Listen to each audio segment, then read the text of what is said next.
Cara membangun loyalitas dan trust kepada penonton. Maksudnya apa, Bang? Jadi kita membangun kepercayaan dan loyalitas. Ketika dua hal ini sudah terbangun, otomatis kita bakal kebanjiran penonton, kita subscriber bakal naik dengan cepat. Di sini gue akan membagi step-stepnya. Yang pertama, konsisten.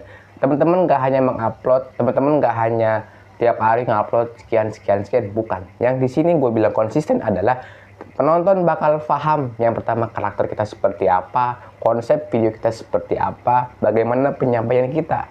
Jadi teman-teman kalau mau dikenal oleh orang, jangan hanya ngupload terus berharap viewsnya banyak, berharap dapat uang lebih, berharap dapat penghargaan yang besar. Jangan. Buatlah hal ini dulu. Yang tadi cara ngomongnya gimana, cara penyampaiannya seperti apa, karakter kita seperti apa.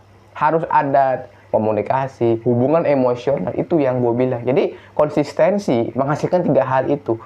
Jadi teman-teman jangan hanya berpikir, gue konsisten, ntar subscriber gue bakal meledak, view gue bakal banyak, gaji gue bakal naik. Enggak. Kalau teman-teman nggak ngebangun 3 hal ini, kita nggak bakal bisa dapat hal yang subscriber itu, apalagi penghasilan. Nggak usah berharap banyak.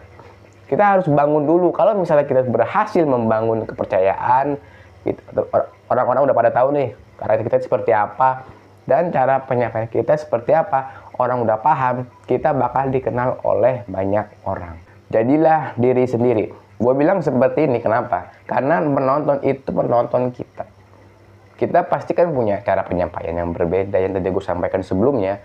Kenapa gue bilang harus menjadi diri sendiri? Karena biar dia tahu, ini yang gue tonton siapa ya.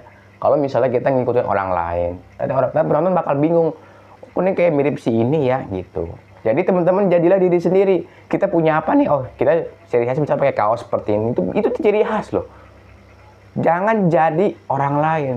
Jangan jadi terlalu kaku juga. Teman-teman harus membangun emosional. Harus membangun rasa interaksi ada. Misalnya lewat komentar mungkin. Atau lewat tab komunitas. Jangan jadi seorang kreator yang kaku. Ya, karena penonton itu menonton orang, bukan robot. Ya, jadi pesan gue di sini adalah jangan jadi yang kaku banget. Kalau misalnya kita udah humble, kita udah interaksi, kita sering ngobrol dan lain sebagainya, penonton bakal tahu, oh ini orangnya enak ya, gitu. Jadi teman-teman jangan berharap mau dapat yang gede, tapi kalau hal-hal kecil seperti ini nggak dilaksanakan, ya kita nggak bakal bisa dapat yang lebih besar. Tepati janji. Seorang kreator jangan hanya ngomong doang depan kamera. Kita harus bisa menepati janji apa yang kita ucapkan. Misalnya kita mau bilang gue akan bikin video selanjutnya, kita tepatin. Walaupun kita belum punya rencana, tapi kita udah ngomong, kita harus tepatin dulu janji itu. Kenapa ini gue bilang penting? Karena kalau ketika kita ingin membangun kepercayaan kepada penonton, kita harus paham bagaimana kita menepati janji. Ingat loh, sederhana banget, nepatin janji, ngomong doang bisa, tapi kalau kita ngelakuin apakah kita bisa?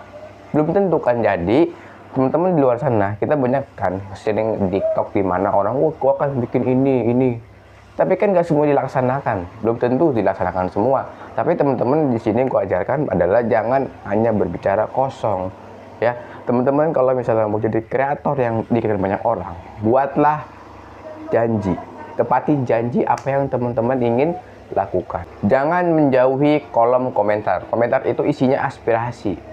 Kalau misalnya kita nggak pernah baca komentar, emang gue tahu kalau channel yang udah besar, channel-channel yang udah rame, itu komentarnya banyak banget. Tapi kalau teman-teman yang baru mulai, yang baru 10.000 subscriber, yang mungkin baru 5.000 subscriber, kita baca komentarnya. Kenapa gue bilang membaca komentar itu penting? Untuk kita tahu apa yang penonton ingin sampaikan. Kita nggak bisa kan tiba-tiba kita terlalu idealis banget gitu loh, terlalu ngikutin kemauan kita. Nggak bisa. Kita tetap harus mau menuruti apa kemauan penonton, karena kita kan video kita ditonton oleh penonton itu kan karena penonton itu merasa mau gue perlu video dia nih buat belajar gitu kan. Ya mungkin ada beberapa sudut pandang, tapi ini seperti itu sama. Jadi teman-teman kalau memang mau jadi seorang kreator yang bagus, kita baca kolom komentar. Jangan hanya kita ya udah biarin aja di komentar seperti itu. Jangan hanya menganggap seperti itu. Buatlah sesuatu yang bagus. Buatlah kepercayaan.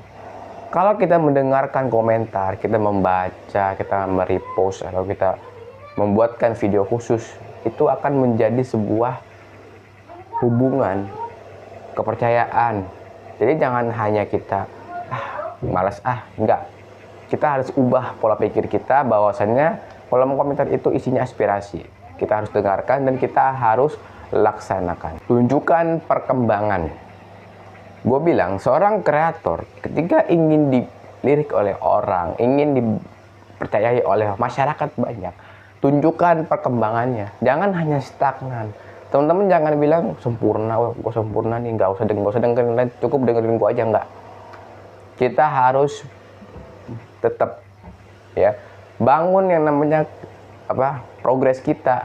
Jangan hanya kita stagnan gini aja. Apakah gue gini aja sebagai kreator? Enggak, gue akan upgrade, misalnya gue beli lighting atau mungkin gue pakai kamera yang lebih bagus, audio yang lebih bagus. Teman-teman mohon maaf kalau berisik ya. Gitu. Jadi teman-teman jangan hanya ngupload doang, kita harus ada progres. Misalnya kita seorang konten kreator yang membagikan video-video edukasi seperti ini, teman-teman harus buktikan juga. Jangan hanya kita ngomong doang depan kamera nggak ada progres, orang juga nggak bakal suka gitu loh. Jadilah kreator yang menunjukkan hasil, bukan yang hanya diam atau ngomong doang. Karena dunia ini kan, orang percaya akan dunia ini karena hasil, bukan hanya omongan yang besar doang. Jadi teman-teman yang ingin menjadi kreator yang dikenal oleh masyarakat, tunjukkan hasilnya apa. Jangan hanya kita ngomong doang. Punya pendirian, penting sekali. Kita jangan hanya ada tren baru, kita ikut-ikutan tren baru. Ada tren seperti ini, kita ikut-ikutan. Punya pendirian. Punya ciri khas sendiri. Kalau ketika ada tren baru nih, tren ini begini, undang si ini. Ntar bikin podcast. Yang tadinya kita pro sama si A, jadi kontra sama si A. Jangan hanya ikut-ikutan algoritma aja. Jangan hanya ikut-ikutan tren. Kita harus punya pendirian. Kita harus punya yang namanya prinsip hidup. Atau prinsip ketika kita konten, apa yang mau kita pegang prinsipnya. Jangan hanya kita ikut-ikutan sesuatu. Kalau kita cuma ikut-ikutan nih, penonton kita itu bakal bingung. Ini orang kemana sih jadinya gitu kan. Orang mensubscribe channel ada alasannya, bukan hanya subscribe doang. Yang pertama, karena cocok mungkin karakternya, penyampaiannya dan sebagainya. Yang kedua, karena butuh videonya untuk edukasi itu. Jadi teman-teman harus punya pendirian, karakter sendiri. Jangan hanya ikut-ikutan orang, jangan hanya ikut-ikutan tren yang sedang ngetren. Kenapa gue bilang seperti ini? Karena ketika tren itu berakhir, kita akan berubah lagi karakternya, nyesuaiin lagi dengan tren baru. Penonton bingung loh, kok ini orang jadi kayak gini sih, berubah banget. Nah gitu. Jadi teman-teman ketika ingin membangun kepercayaan atau trust, jadilah diri sendiri. Ya oke teman-teman, itu adalah poin penting yang gue sampaikan. Semoga dengan ada video ini teman-teman lebih paham lagi. Dan jangan lupa untuk dilaksanakan, jangan hanya cuman diam saja.